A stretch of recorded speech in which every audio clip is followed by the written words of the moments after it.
Hello everyone, hope preparation अच्छी चल रही होगी। आज मैं आपके साथ फिज़िक्स की ही सीरीज़ का अगला पार्ट लेके आई हूँ, जो है चैप्टर आपका एटम्स एंड न्यूक्लियाई में से। होप आपको आज की वीडियो अच्छी लगेगी। So please subscribe my channel, do like and comment and share with your friends. Now let's start with the questions. First question is, what is the distance of closest approach when 5 mega electron volt proton approaches the gold nucleus, that is z is equals to 79. Simple question आया atoms and nuclear में से। उन्होंने आपसे distance पूछ लिया closest approach का।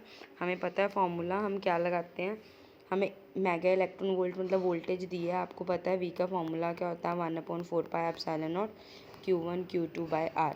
Closest approach का distance पूछा, आर एक साइड ले जाओ, 1/4 pi epsilon naught Q1 Q2 by we.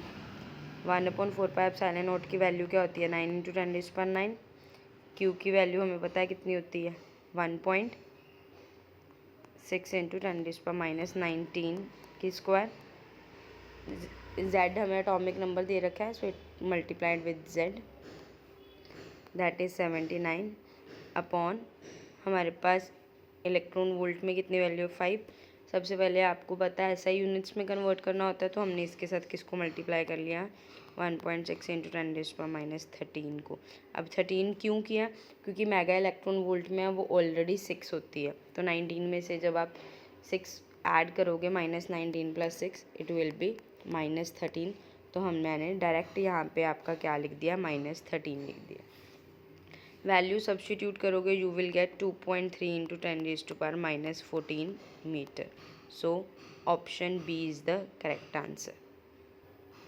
Now second question, first spectral series was discovered by. First spectral series किसने की थी, ये हमने केमिस्ट्री में भी किया था, दैट इज़ बाल्मर। कब की थी, 1885 में। So answer is option A, Balmer. Third is, in Balmer series of emission of hydrogen first 4 with different wavelengths are. आपको दे रखी हैं 4 वेवलेंथ्स दे रखी हैं, H alpha, H beta, H gamma, H delta. Question में इनकम्प्लीट है। Question ये पूछना चाह रहे हैं फ्रीक्वेंसी किसकी मैक्सिमम है इन चारों में से, मैक्सिमम फ्रीक्वेंसी किसकी है इन चारों में से। तो हमें पता है frequency is inversely proportional to wavelength. जिसकी वेवलेंथ स्मॉल है उसकी फ्रीक्वेंसी क्या हो जाएगी, ज़्यादा। और सबसे स्मॉलेस्ट वेवलेंथ किसकी होती है, एच डेल्टा की। दैट मीन सबसे मैक्सिमम फ्रीक्वेंसी किसकी होगी, H delta. So option D will be the correct answer. Now comes to the fourth question, that is total energy of electron in first excited state is -3.5। Kinetic energy पूछिए, तो आपको पता होना चाहिए kinetic energy और total energy में क्या होता है। Kinetic energy is negative of total energy, that's it. So आपको कभी भी सॉल्व करने की ज़रूरत नहीं है, kinetic energy is always the negative of total energy. तो हमें गिवन -3.4 है, तो करेक्ट आंसर आपका क्या आ जाएगा, +3.4, that is option D will be the correct answer. Now fifth question, if V1 is the frequency of series limit of Lyman series. एक एक part करके इसको एक एक लाइन करके मैं आपको एक्सप्लेन करूँगी। It was an interesting and easy question. हमें पता है सीरीज पहले तो लाइमन सीरीज़ है, लाइमन सीरीज़ के लिए हमें पता है फ्रीक्वेंसी क्या होती है, RC 1/1² -1/n², राइट। उसके बाद सीरीज़ लिमिट जब भी आ जाए तो हमेशा n क्या होता है हमारा, इन्फिनिटी।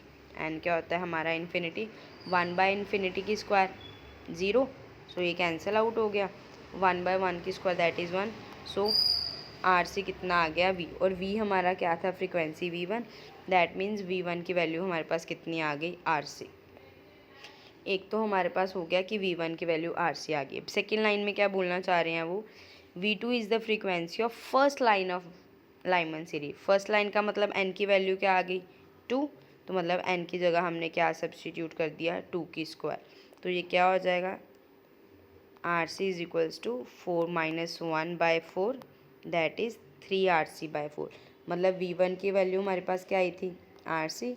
V2 की वैल्यू क्या आ गई, 3/4 RC।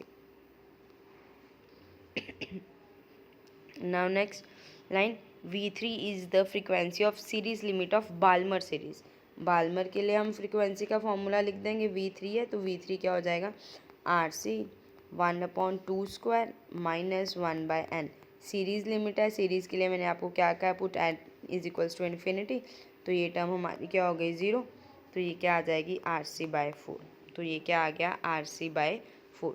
तो हमारे पास 3 वैल्यूज़ आ गई, V1 is equals to RC, V2 is equals to 3/4 RC and V3 is equals to 1/4 RC। अगर आप इन तीनों में रिलेशन जानना चाहोगे तो आप क्या देखोगे कि जब आपने इन दोनों को प्लस करा, V2 और V3 को प्लस करा, that is 3/4 plus 1/4, 4/4 that is 1, तो वो किसके इक्वल आ गया, V1 के इक्वल आ गया। मतलब इन तीनों में आपस में क्या रिलेशन है, V1 is equals to V2 plus V3। But हमारे पास ऑप्शन में प्लस वाला तो नहीं है कोई भी ऑप्शन, तो आप चेक करो अगर मैं इधर से V3 की वैल्यू निकाल लूँ वो क्या आएगी, V1 माइनस V2, जो हमारा ऑप्शन ए पड़ा हुआ था। So option A is the correct answer. Clear? Now moves to the next question. An electron in a hydrogen atom makes a transition from N1 to 2N2। मतलब पहले वो क्या N1 state में पड़ा हुआ है, उसने ट्रांजिशन की N2 स्टेट में। The time period of the electron in initial state, जो N1 में उसका टाइम पीरियड है वो कितना दे रखा है आपको, 8 times the final state. Final state के कंपैरेटिव 8 टाइम्स दे रखा है।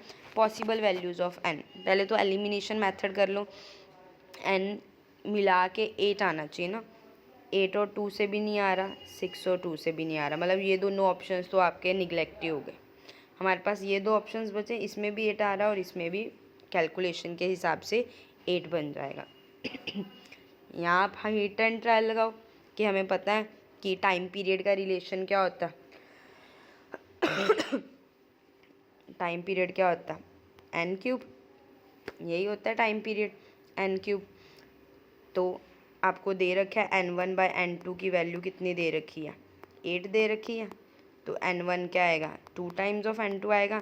दैट मीन्स जो हमारा ऑप्शन है वो ऑप्शन ए आ जाएगा। N1 4 है तो N2 क्या हो गया 2।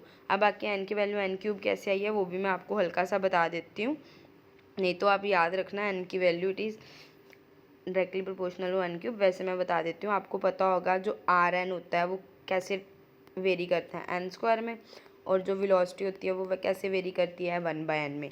टाइम पीरियड पूछा, टाइम पीरियड क्या होता है, distance upon velocity, distance means circumference 2πr velocity.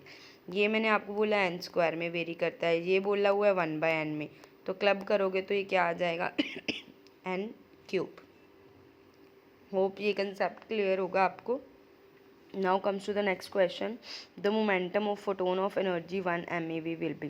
आपसे मोमेंटम पूछा और आपको एनर्जी दे रखी है, तो आपको फॉर्मूला पता होना चाहिए आइंस्टाइन मास एनर्जी इक्विवेलेंस से, E is equals to PC, where C is what speed of light, 3 × 10⁸ metre पर सेकेंड। P कैलकुलेट करना है तो वो क्या बन जाएगा E/C।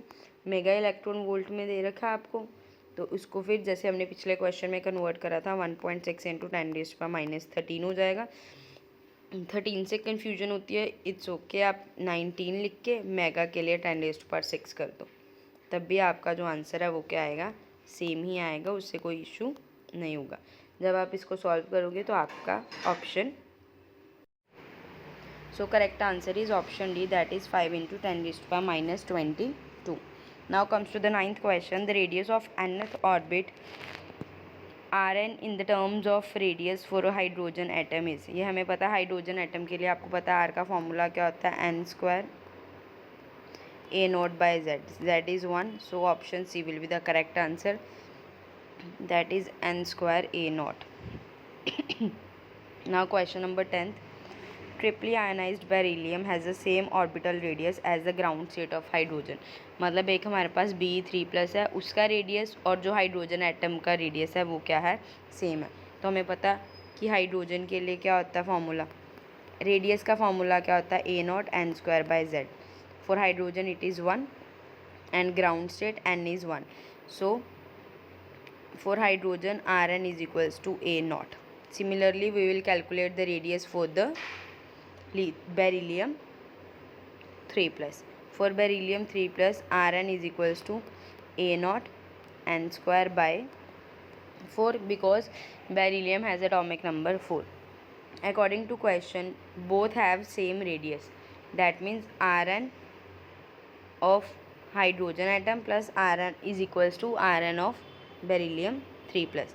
So A naught is equals to A naught n square by 4. A naught से A naught cancel and will be 2. So correct option will be B. 11th question, which is true for the nuclear forces. Nuclear forces के लिए क्या चीज़ true है? That nuclear forces are the short range forces. So option C will be the correct answer. Last question, half life is 10 years. In what time it becomes 1/4 of the initial amount? अगर आपको half life 10 years they रखी है और आपसे पूछना है time बताओ कब उसकी जो है 1/4 रह जाएगा वो अपनी इनिशियल अमाउंट से, तो इसके लिए आप डायरेक्ट फॉर्मूला अप्लाई करो, that is n/n0 is equals to half life के लिए तो ये वैल्यू क्या हो जाएगी 1/2 t/t हाफ. टी हाफ आपको कितना दे रखा है 10. सो n/n0 is equals to 1/2 t/10. 1/4 बोल लिया इनिशियल वैल्यू से, दैट मीन्स n/n0 की वैल्यू क्या होगी हमारी 1/4. अगर पावर्स कंपेयर करने हैं बेस सेम होना चाहिए. 1/4 किसकी स्क्वायर आएगी 2 की, तो हम क्या बोल देते हैं ये 2 की स्क्वायर है. अगर कंपेयर करोगे 2 is equals to t/10, T की वैल्यू कितनी आ गई आपकी 20. सो आपका जो करेक्ट आंसर हो जाएगा वो क्या हो जाएगा option C, that is 20 years.